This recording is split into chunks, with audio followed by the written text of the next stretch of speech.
نحمده ونصلی علی رسولہ الکریم اما بعد فاعوذ باللہ من الشیطان الرجیم بسم اللہ الرحمن الرحیم۔ میرے بزرگوں اور دوستو،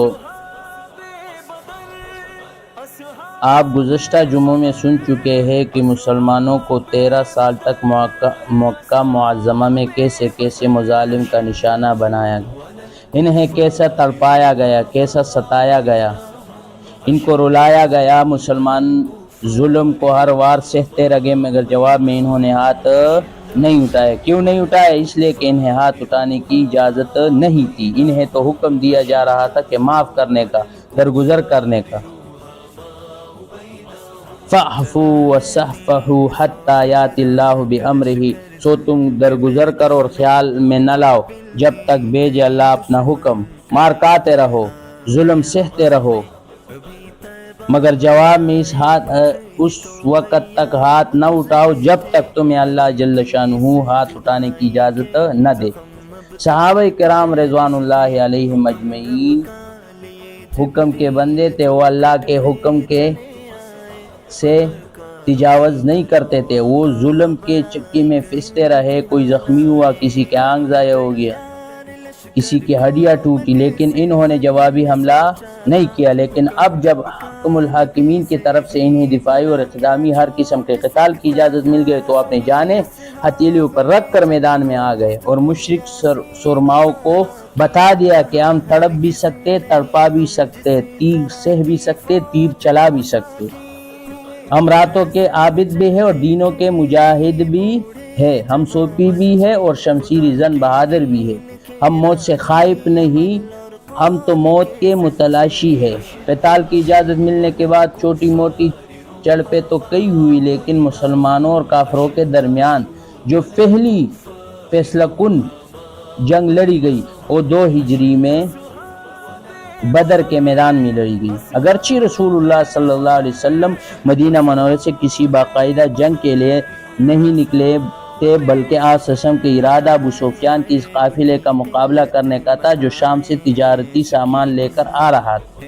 ابو سفیان کو رسول اللہ صلی اللہ علیہ وسلم کے ارادے کی اطلاع پہنچی تو اس نے اپنا راستہ بھی بدل دیا اور قریش کو مسلمانوں کے ارادے کو اطلاع بھی دینے کے لیے اپنا قاصد بھی مکہ بھیج دیا۔ مکہ میں خبر پہنچی تو قریش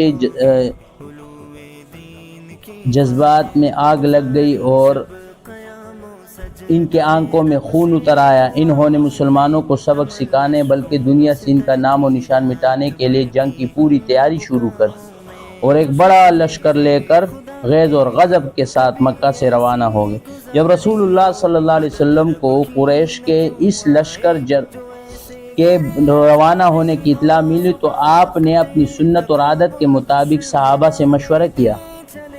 آپ صلی اللہ علیہ وسلم اصل میں انصار کے رائے معلوم کرنا چاہتے تھے، اس لیے کہ انصار نے مدینے میں رہتے ہوئے تو آپ صلی اللہ علیہ وسلم کی حفاظت اور نصرت کا وعدہ کیا تھا، لیکن مدینے سے باہر نکل کر آپ صلی اللہ علیہ وسلم کے دشمنوں سے جنگ کرنے کا وعدہ انہوں نے نہیں کیا تھا۔ انصار کو جب احساس ہوا کہ حضور اکرم صلی اللہ علیہ وسلم ہمارا رائے معلوم کرنا چاہتے تو انصار کے سردار حضرت سعد بن معاذ رضی اللہ تعالی عنہ نے کھڑے ہو کر عرض کیا، اے اللہ کے رسول، میں انصار کی جانب سے یہ بات کہہ رہا ہوں کہ ہم ہر حال میں آپ صلی اللہ علیہ وسلم کے ساتھ دیں گے۔ آپ صلی اللہ علیہ وسلم جہاں چاہے روانہ ہو، جس سے چاہے تعلق قائم فرمائے، جس سے چاہے تعلق ختم کر دے، ہماری مال میں سے جتنا چاہے لے لے اور جتنا چاہے چھوڑ دے، ہمارے مال میں سے جتنا آپ لیں گے وہ ہمیں اس سے زیادہ محبوب ہوگا جسے آپ ہمارے لیے چھوڑ دیں گے۔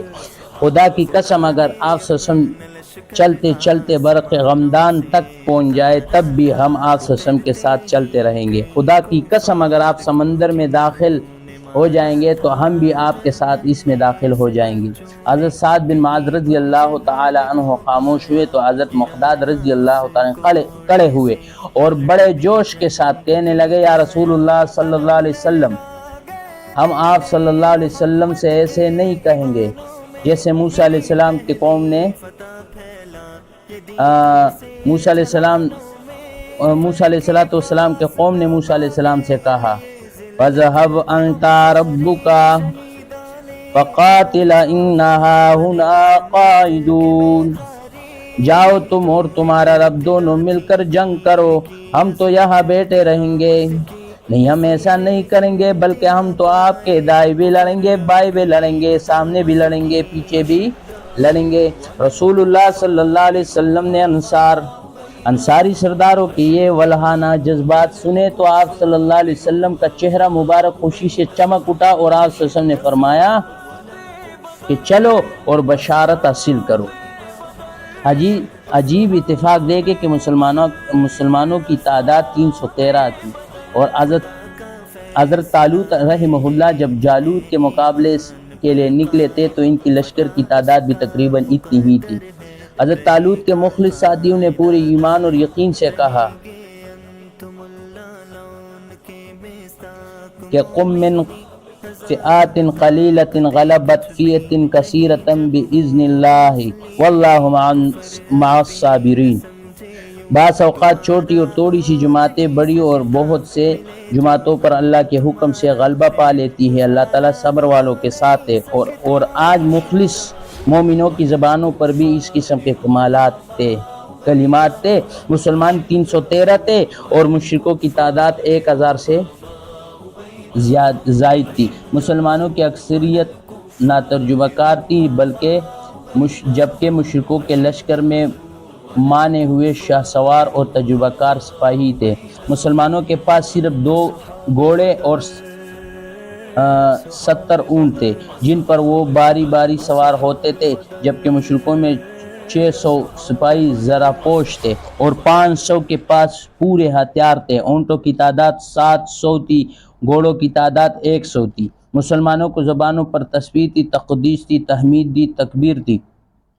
ادھر مشرکوں کی زبانوں پر گالیاں تھی، طعنیں تھی، بڑائی کی بول تھی۔ مسلمانوں کا حوصلہ بڑھانے کے لیے آقائے دو جہان صلی اللہ علیہ وسلم کی دعائیں تھی، دل سے نکلی ہوئی کلمات تھے، اور ادھر مشرکوں کی جوش دلانے کے لیے ڈول ڈھماکہ تھا، گانے والیاں تھی۔ ادھر تو توازی تھی، ادھر تکبر تھی، ادھر رب ذوالجلال کے نعرے تھے، ادھر لات اور حبل کی قسمیں تھے، اور ادھر محمد صلی اللہ علیہ وسلم کی قیادت تھی، ادھر ابو جہل کی سیادت تھی، ادھر قلت تھی، ادھر کثرت تھی، ادھر روحانیت تھی، ادھر مادیت تھی، ادھر اللہ کی مدد اور بھروسہ تھا، ادھر قوت بازو پر گھمنڈ تھا، ادھر دعائی تھی، ادھر گانے کی بلائی تھی۔ میرے دوستو، وہ عجیب دن تھا جب رسول اللہ صلی اللہ علیہ وسلم نے اپنے 15 سالہ جدوجہد کا سارا سرمایہ بدر کے میدان میں چونک دیا اور خود رو رو کر اللہ سے دعا میں مشغول ہو گئے۔ آپ کی زبان اطہر پر دل دلانے والی کلمات جاری ہو گئے۔ اے اللہ، اگر آج تو نے اس چھوٹی سی جماعت کو فنا کر دیا تو پھر روئی زمین پر تیری عبادت کرنے والا کوئی نہ ہوگا۔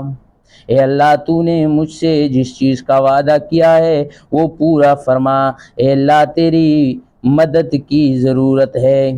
اور یہی اصل فرق تھا اہل ایمان اور اہل شرک کے درمیان۔ کہنے والے نے خوب کہا، کافر ہے تو شمشیر پہ کرتا ہے بھروسہ، کافر ہے تو شمشیر پہ کرتا ہے بھروسہ، مومن ہے تو بے دیغ بھی لڑتا ہے سپاہی۔ یوں تو مشرک بھی لڑنے والے مرنے کے لیے آئے تھے اور مسلمان بھی اپنی جان ہتھیلیوں پر رکھ کر آئے تھے، لیکن وہ جو حضرت اقبال کہہ گئے کہ پرواز ہے دونوں کی اسی ایک فضا میں، پرواز ہے دونوں کی اسی ایک فضا میں، کرگس کا جہاں اور ہے شاہین کا جہاں اور۔ مسلمانوں کو اللہ تعالیٰ کی آندے کی طاقت پر اعتماد تھا اور مشرکوں کو چشم دیدہ ساحل پر گھمنڈ تھا۔ مسلمانوں کا مقصد اعلیٰ کلمت اللہ تھا، جبکہ مشرکوں کا جاہلانہ تخوض اور تکبر نے یہاں آنے پر مجبور کیا تھا۔